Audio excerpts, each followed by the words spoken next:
My name is Alara Vance, and I am 28 years old. And 3 weeks ago, my father stood up at our grand family reunion. He grabbed the silver microphone to say something in front of 68 relatives that I will carry with me for the rest of my life. We only have one daughter we are proud of. That is what he said.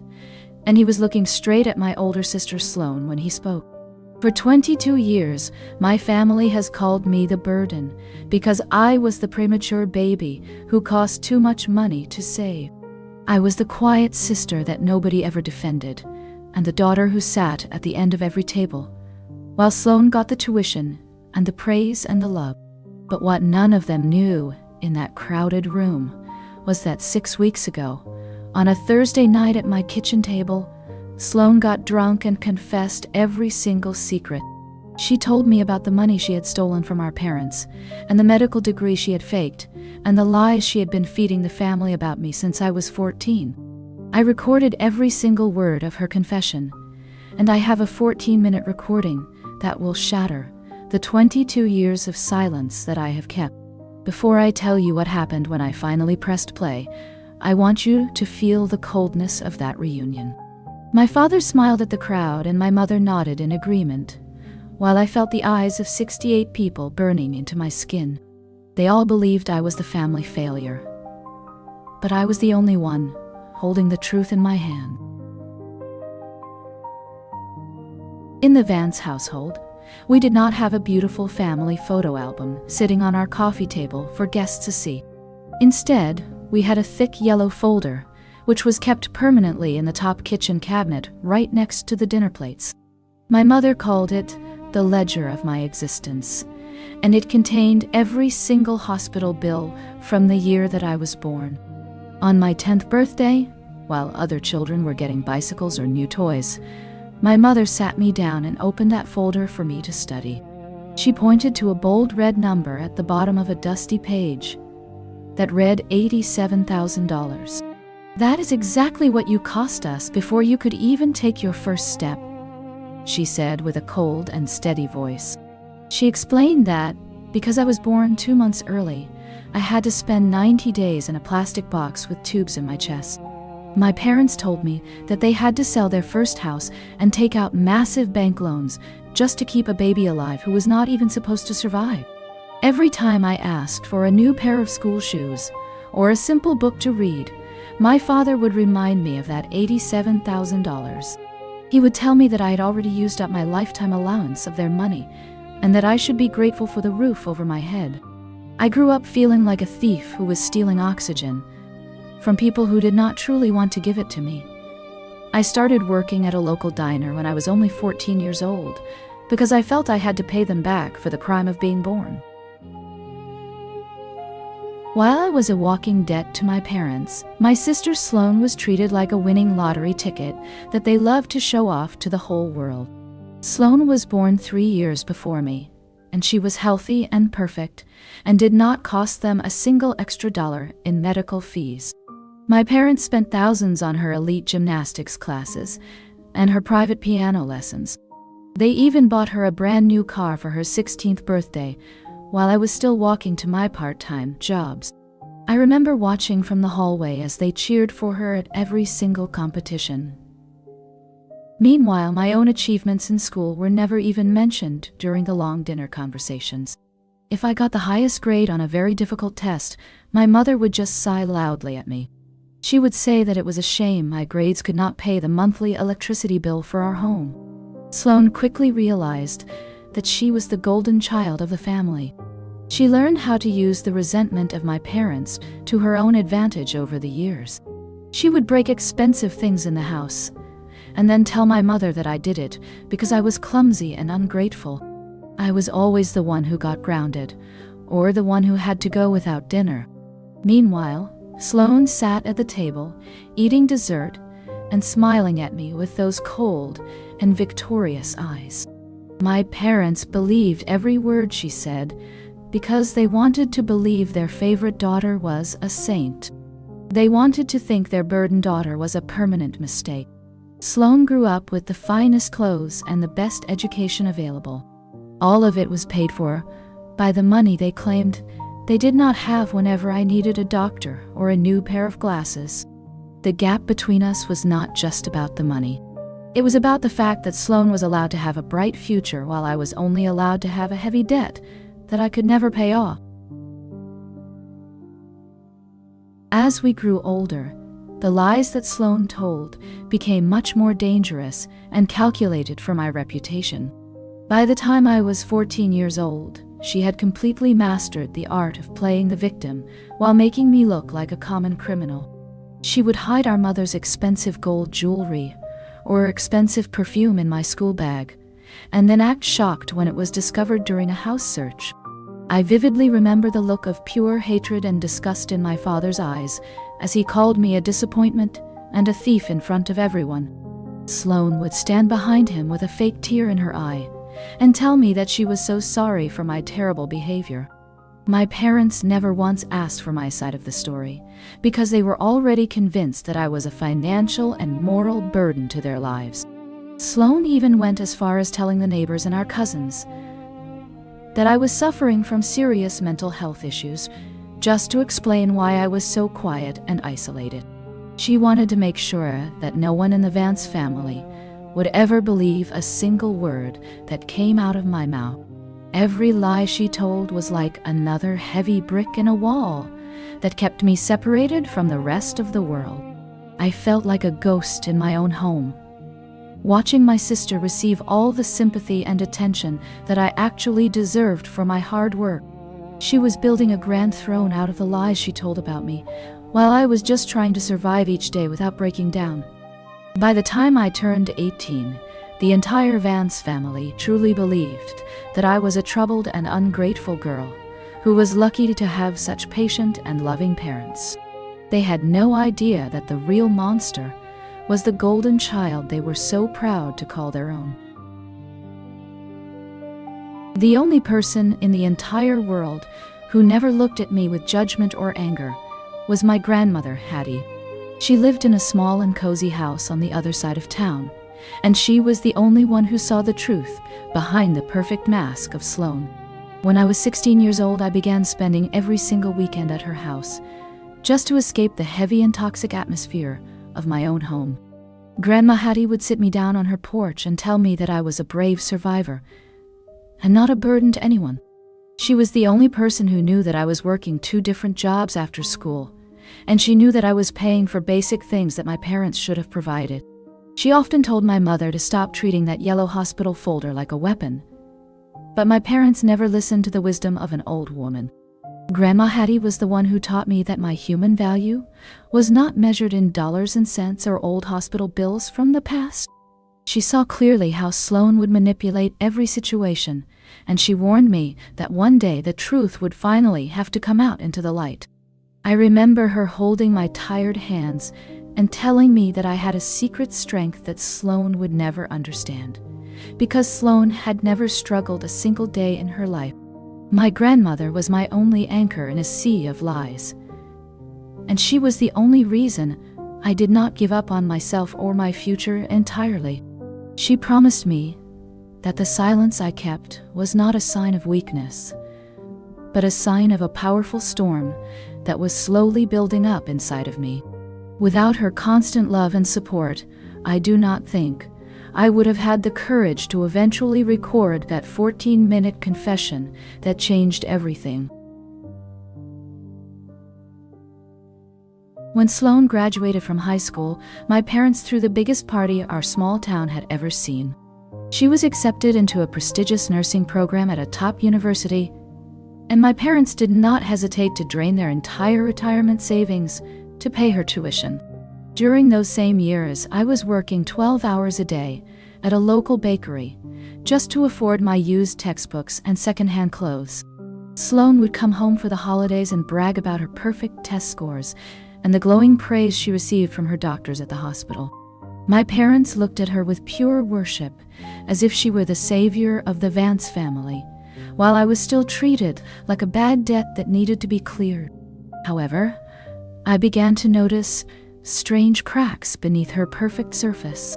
Sloane never actually studied or stayed up late for exams like the real nursing students I knew. Instead, she was always wearing expensive designer clothes and partying until dawn with her wealthy friends.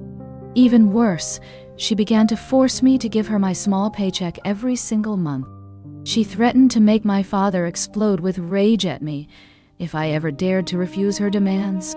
Because I was so terrified of his temper, I kept my mouth shut and handed over every dollar I earned. As it turned out, for 4 whole years, Sloane never once stepped foot inside a classroom or a medical lab. She used the tuition money to fund a luxury lifestyle and faked every single grade report to trick the entire family. The level of her deception made my blood run cold, especially when I realized my own sacrifices had paid for her lie. When I turned 22 years old, I finally saved enough money to move out of that toxic house.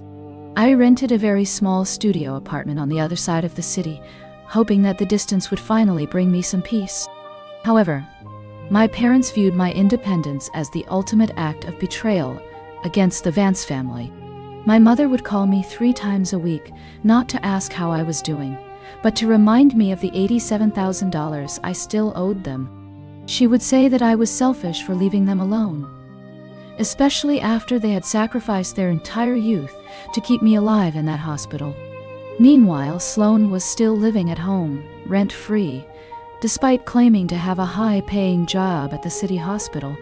She drove a brand-new luxury car that my father had co-signed for, and she wore designer clothes that cost more than my entire monthly rent. The family narrative was always the same at every gathering. They told everyone that Alara was struggling and scraping by because she was stubborn, while Sloane was the successful nurse who was just saving up for a mansion. It was a humiliating lie that I had to swallow every single holiday. I was the one paying my own bills and building a real life, while Sloane was simply playing dress-up with their money. But no matter how hard I worked, I could never compete with the fantasy that they had built around my sister. The cracks in the financial foundation of my parents began to show clearly when I turned 24. My father called a mandatory family meeting one Sunday afternoon, and his face looked gray and exhausted. He announced that they had to refinance their house because their retirement savings account was completely empty. I watched in shock as he turned his angry eyes toward me and brought up the hospital bills from 2 decades ago yet again. He claimed that the interest on my medical debt was the reason. They were now drowning in financial trouble. I sat there in silence while doing the math in my head, and I knew that his numbers did not add up at all. $87,000 was a lot of money, but it should not have bankrupted them 24 years later. I looked across the table at Sloane, who was checking her phone and looking bored. She was wearing a diamond bracelet that I knew cost at least $5,000. It suddenly clicked in my mind that the leak in their bank account was not from the past, but from the present. My parents were so blinded by their love for the golden child that they could not see she was bleeding them dry right in front of their eyes. They were blaming a premature baby for their poverty, while the real thief was sitting there eating their food and wearing their retirement fund on her wrist. After that heavy family meeting ended, I could not stop thinking about that sparkling diamond bracelet on the wrist of my sister. My father looked so exhausted and gray, while my mother spent every night praising Sloane for her hard work at the city hospital. They truly believed that Sloane was a hero who was saving lives every day while I was just a selfish daughter, living in a small studio apartment. One Tuesday morning, I decided to visit the main hospital, where Sloane claimed she had been working double shifts for months. I walked up to the reception desk and asked to speak with Nurse Sloane Vance because I needed to know if I was just being paranoid. The woman behind the counter checked her computer twice, and then she looked at me with a very confused expression that sent a cold chill down my spine. "We do not have anyone by that name on our entire nursing staff list," she said, very clearly. I asked if she might be working in a different department, but the answer was still a firm no.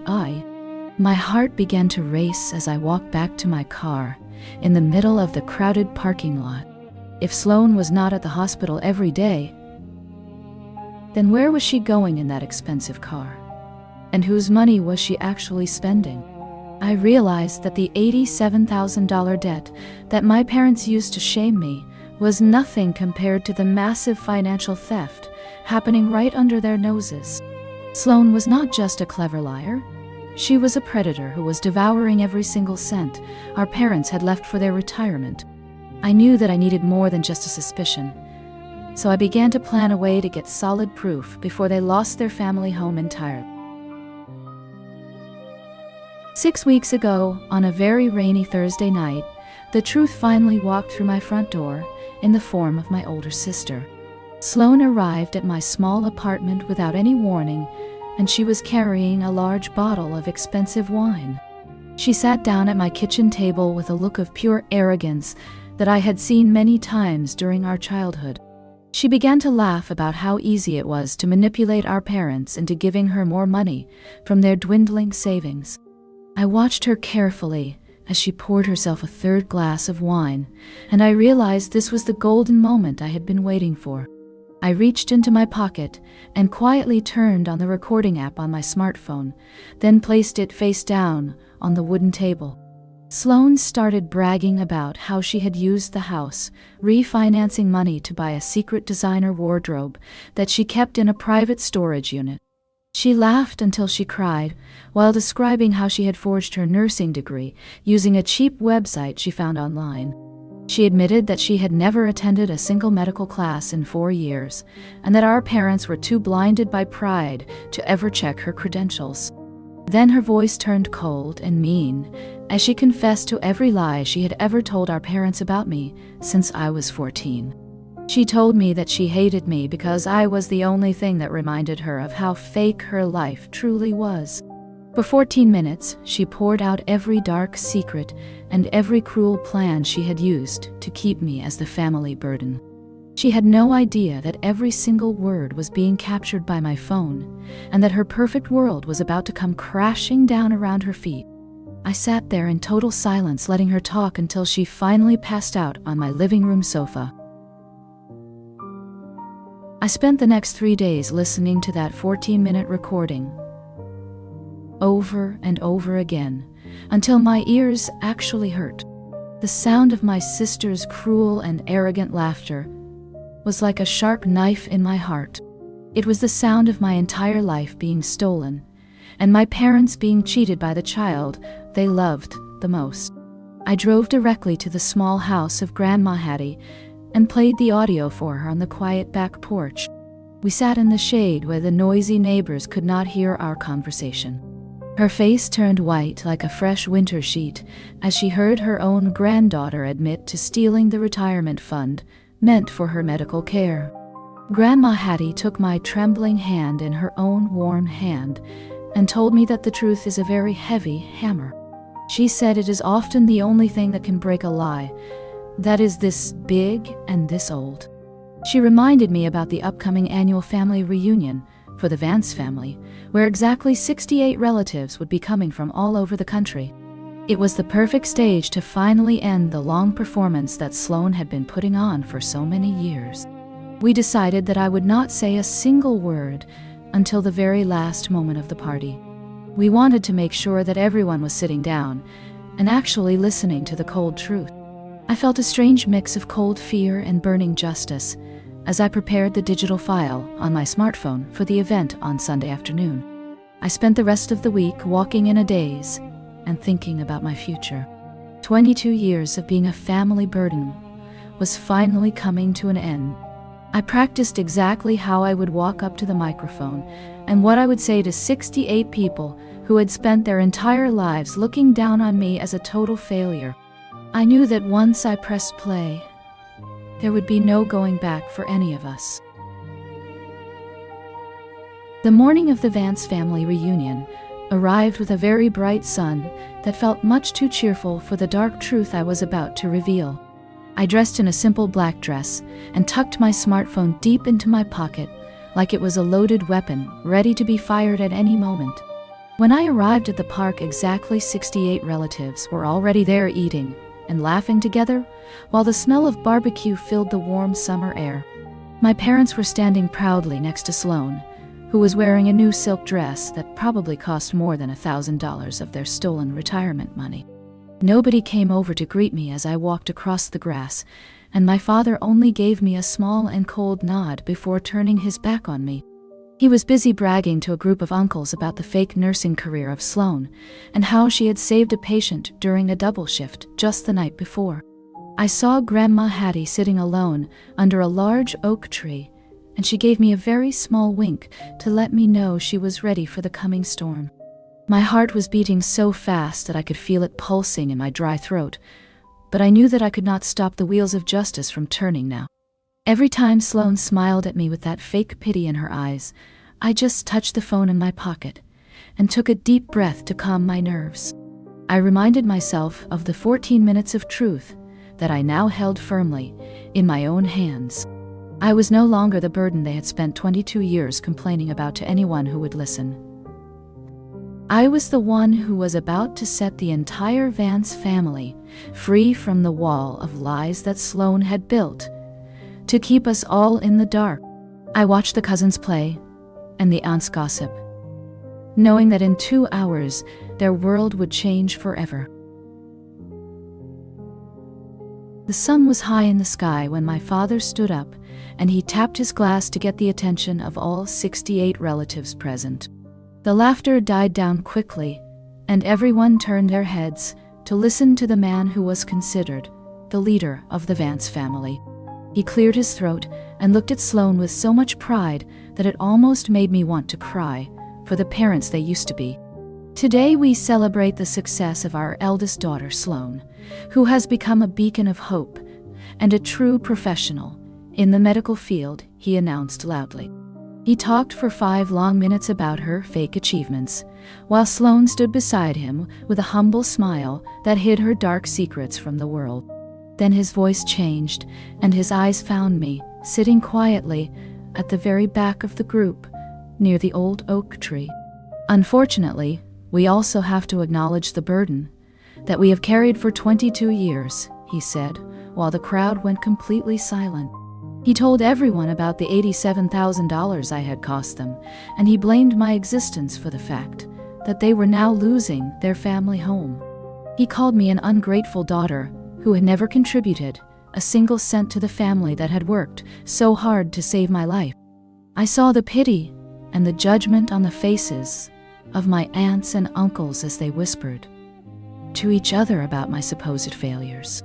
My father finished his speech by saying that they only had one daughter who was worthy of the Vance name. I felt the weight of 68 stares burning into my skin. But I did not look down, and I did not cry. I just reached into my pocket and felt the cold glass of my phone, knowing that his proud world was about to vanish forever. As the applause for my father finally ended, and the guests began to eat, I stood up from my seat and walked toward the microphone with a steady heart. I could see the confusion growing on the faces of my parents as I stepped onto the small wooden stage in front of the entire Vance family. My father tried to block my path, and he told me to sit down, but I looked him directly in the eyes, and I simply refused to move an inch. I have a special gift for this family reunion that is much more valuable than the lies you have been told for the last 15 years, I said loudly. Sloane suddenly looked very pale, and she tried to run forward to grab my arm, but I stepped away and pulled out my smartphone for every single person to see clearly. I told my 68 relatives that for 22 years I had been called a burden because of a hospital bill that I never even asked for myself when I was born. I explained that while they were all praising Sloane for her fake nursing degree, she was actually stealing every dollar of the retirement fund that belonged to our aging parents.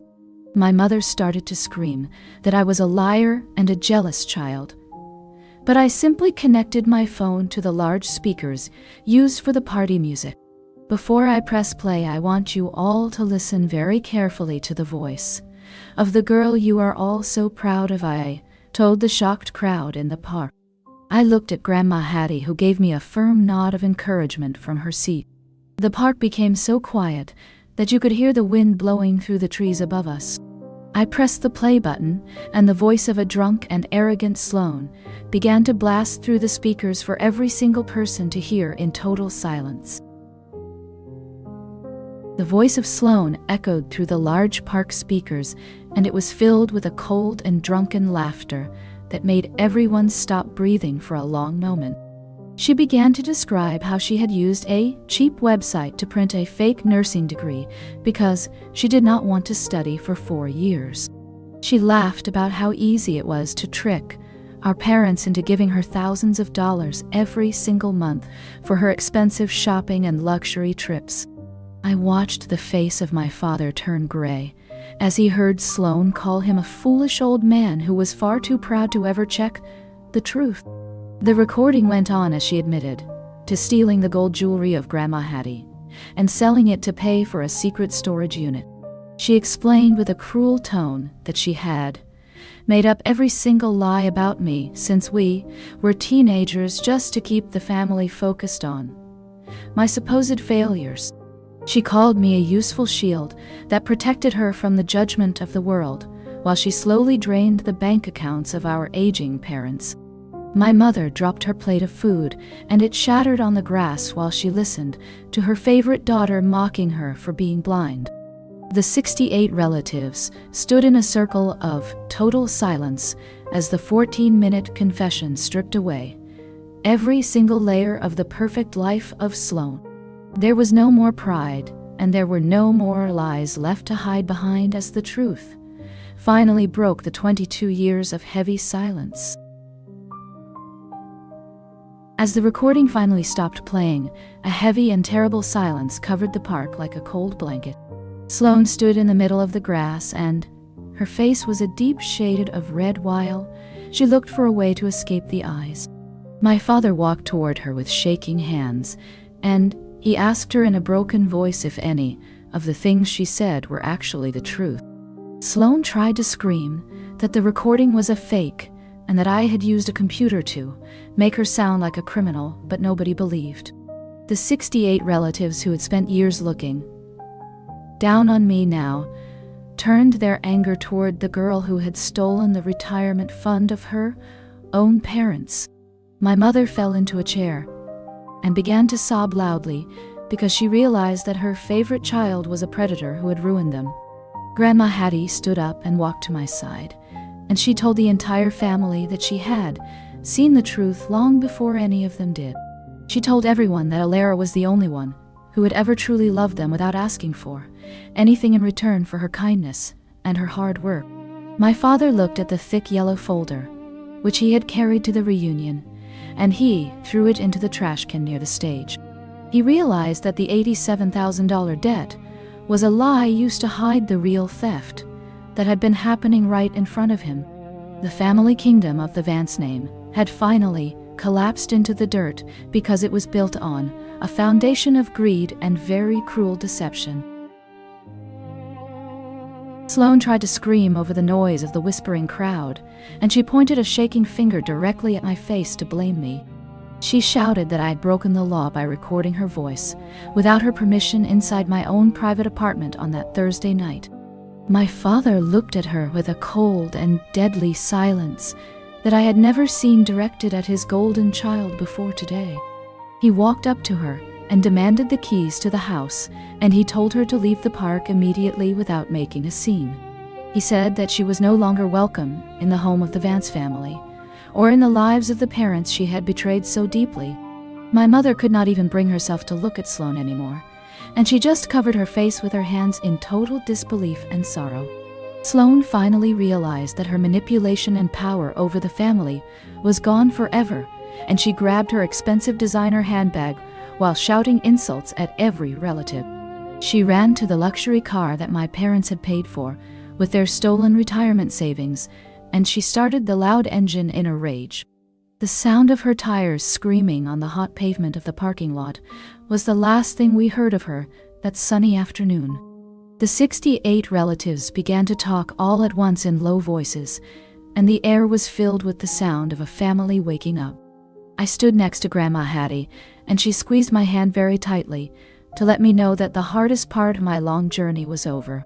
We watched the dust settle on the road as the golden child disappeared, and the relatives who had mocked me for years now stood in total silence. After the noise of the argument died down and the dust settled on the road, my father sat on the edge of the wooden stage, and he put his head in his tired hands. He told the entire family that the bank was going to take the house in exactly 30 days, because there was no money left to pay the mortgage for the last 6 months. He admitted that he had signed every single legal paper that Sloane put in front of him, because he trusted her fake nursing career and believed she was handling their finances perfectly. My aunts and uncles, who had been so quick to judge me for 22 years, now looked at the ground because they felt guilty for supporting the lies of my sister. My mother walked over to me, and she tried to speak through her tears, but the words would not come out of her broken and heavy heart. She reached out to touch my shoulder, but I stepped back to protect myself, because 22 years of pain cannot be erased by one single moment of regret. I told them that I had a small amount of savings from my 3 jobs that could help them find a modest apartment near the house of Grandma Hattie. Even after everything they had done to me, I could not leave them on the street, with nowhere to go at their old age. They looked at me with a mixture of surprise and deep sorrow, because they realized that the burden was actually the only one willing to save them. The $87,000 debt that had defined my life was finally dead, and buried under the weight of their own massive mistakes. My parents understood that they had traded a loyal daughter for a beautiful lie, and the cost of that mistake was their entire future as a family. In the difficult weeks following the disastrous family reunion, I helped my parents pack their heavy belongings into cardboard boxes.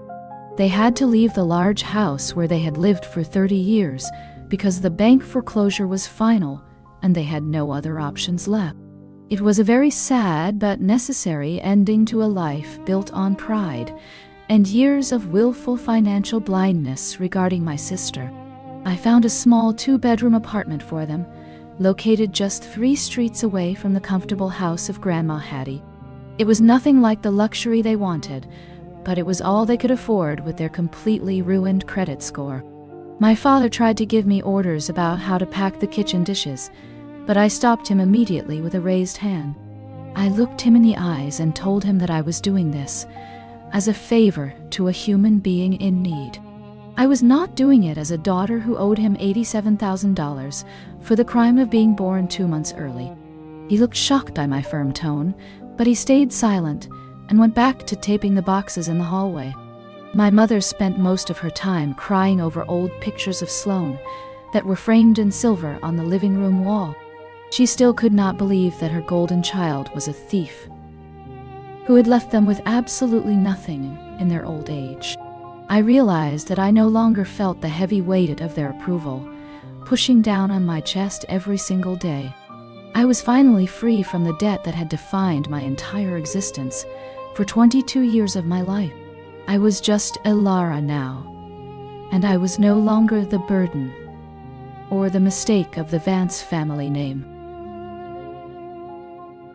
It has been exactly 6 months since the day of the family reunion, and the silence from Sloane was finally broken by a desperate knock. She appeared at the door of the small apartment where my parents now lived, and she looked nothing like the golden child they had worshipped for years. Her expensive designer clothes were stained and torn, because she had been sleeping in her car after the money from selling her jewelry finally ran out. She banged on the wooden door and screamed for my mother to let her in, because she had nowhere else to go in the entire city. My father opened the door slowly, and he stood in the frame with a look of deep sadness, but also a new kind of firm resolve. Sloane tried to push past him into the hallway, but he blocked her path with his arm and told her that she could not come inside. He told her that she had made her choice to steal their future, and now she had to live with the consequences of her own greed. My mother stood in the kitchen, and she turned her back to the door, because she could not bear to see the monster she had created. Sloane fell to her knees on the dirty concrete and begged for just $20, but my father simply closed the door and locked it tight against her. I watched the scene from the window of the house of Grandma Hattie, and for the first time in my life, I felt completely light. The $87,000 debt was gone, and the toxic family dynamic was finally dead and buried along with the lies of my sister. I turned away from the window and poured tea for Grandma Hattie, knowing that my real life was finally beginning right now. The seasons changed quickly, and the cold winter turned into a warm spring, which brought a new sense of hope to my own life. I received a significant promotion at the bakery, where I had worked for 6 years, and my boss told me that I was the most reliable employee she had. I used the extra money to sign a lease on a better apartment, which had big windows that looked out over the busy city park. I went to visit my parents in their cramped 2-bedroom apartment to drop off a box of winter clothes that Grandma Hattie had knitted. My mother was sitting in the corner knitting a scarf with shaking hands, and she looked so much older than the woman who used to scold me. My father was reading a newspaper, and he actually stood up to greet me, which was something he had never done when I was just a burden to him. He asked me if I wanted to stay for dinner and eat with them, but I politely declined because I had plans with my own friends that night. It felt incredible to say no to them without feeling a single ounce of guilt or fear that they would bring up the $87,000. I realized that the power dynamic had shifted completely, and I was now the strong and independent woman that they had failed to raise properly. They watched me leave with a look of longing in their sad eyes, because they knew that I was no longer seeking their love or approval. I walked down the street feeling the warm sun on my face, and I knew that the shadow of the Vance family was finally behind me. One Sunday afternoon, I gathered with Grandma Hattie on her small wooden porch to drink fresh lemonade and watch the sun go down over the city. My parents arrived a few minutes later, carrying a simple apple pie, and they looked very humble in their old and worn clothes. The conversation was polite and quiet, which was a very strange change from the loud bragging and shouting that used to fill our family home. My father asked me about my new job at the bakery, and he actually listened to my answer without interrupting me a single time. My mother complimented my dress, and she did not mention the cost or compare me to the ghost of the sister who was gone forever. I looked at Grandma Hattie and saw a sparkle of pride in her wise old eyes as she watched the family she had saved. She had given me the courage to speak the truth, and that courage had broken the heavy chains of the $87,000. I realized that I was no longer defined by a hospital bill or by the cruel expectations of 2 people who were lost in their greed. I was Elara Vance, and I was a survivor who had fought for her own place in the world against all the odds. The sun set behind the trees, and I felt a deep peace, because I knew that my real life had finally just begun. It had been exactly 3 years since the day that the Vance family fell apart and came back together in a very different shape. I was standing in front of a small brick building on Main Street, with a sign that read Elara's Bakery painted in bright gold letters. I had saved every single penny from my paycheck for 36 months to finally open a place that belonged only to me.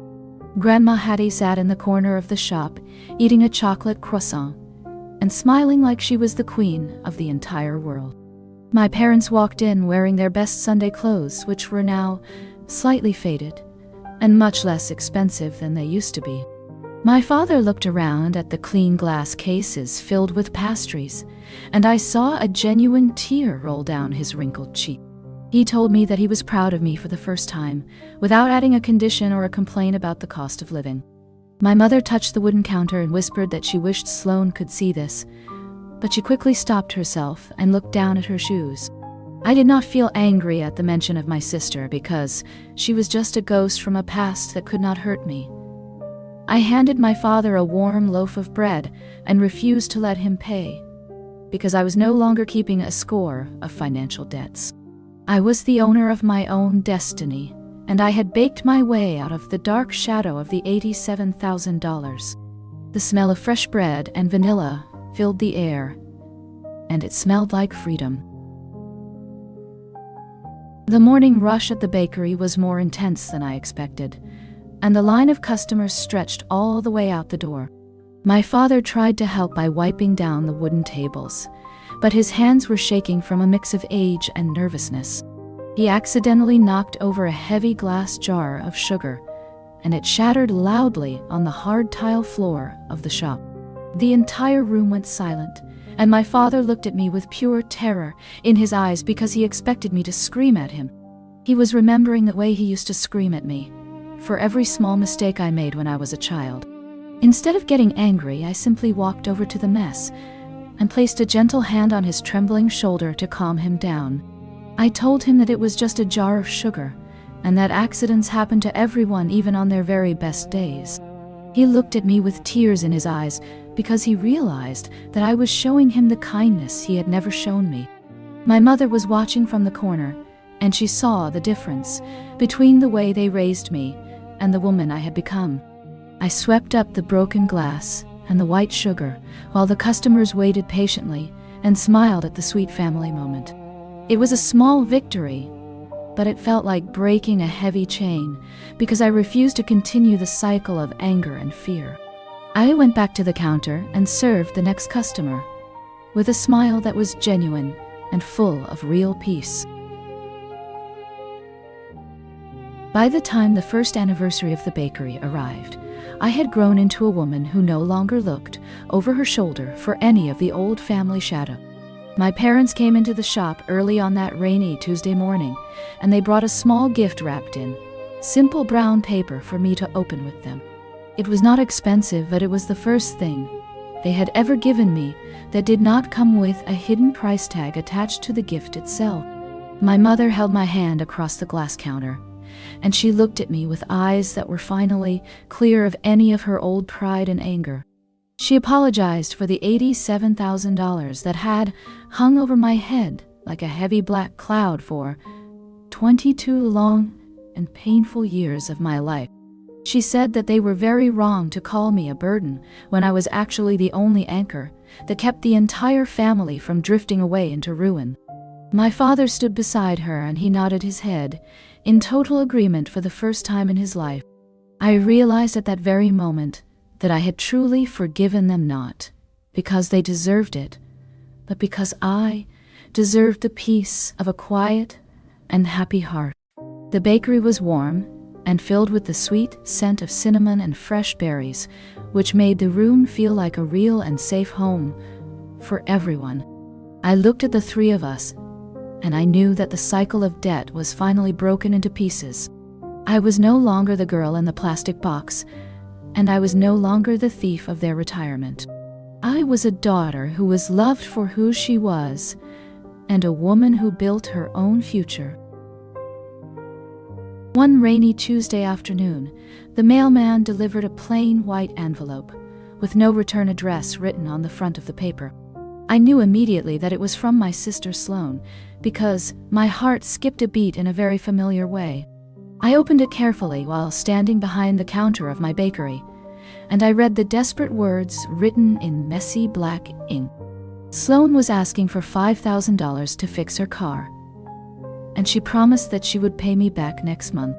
She wrote that she was living in a motel on the other side of the state, and that she was very sorry. My father walked in at that moment and saw the letter, but he did not ask me to send her the money. He simply shook his head and told me that I should do whatever I felt was right for my own peace of mind. I looked at the letter, and then I looked at the trash can that was sitting in the corner of the room. I did not feel any anger or any guilt as I crumpled the paper into a tight ball and threw it away. The silence in the room was not heavy, but it was filled with a mutual understanding that some doors must stay closed. I realized that sending money would not help her, but it would only pull me back into the darkness I had escaped. The following week, I decided to visit the large city hospital where I had spent the first 2 months of my life. I walked through the sliding glass doors and approached the reception with a check for exactly $87,000 in my hand. It was a large portion of the profit that the bakery had made during the last 3 years of very hard work. I told the administrator that I wanted to donate this money to help other families who could not afford their medical bills. My parents stood beside me, and they watched with tears in their eyes as I handed the check to the surprised woman. They finally understood that the debt they had held over my head was never a burden but a chance to help others. We walked out of the hospital and into the bright sunlight, and I felt lighter than air because the ledger was clear. The number 87,000 was no longer a symbol of shame, but a symbol of my freedom and my strength as a woman. I looked at the blue sky and took a deep breath, knowing that I had turned my biggest scar into a gift. My journey from being a burden to being a benefactor was finally complete, and I was ready for whatever came next.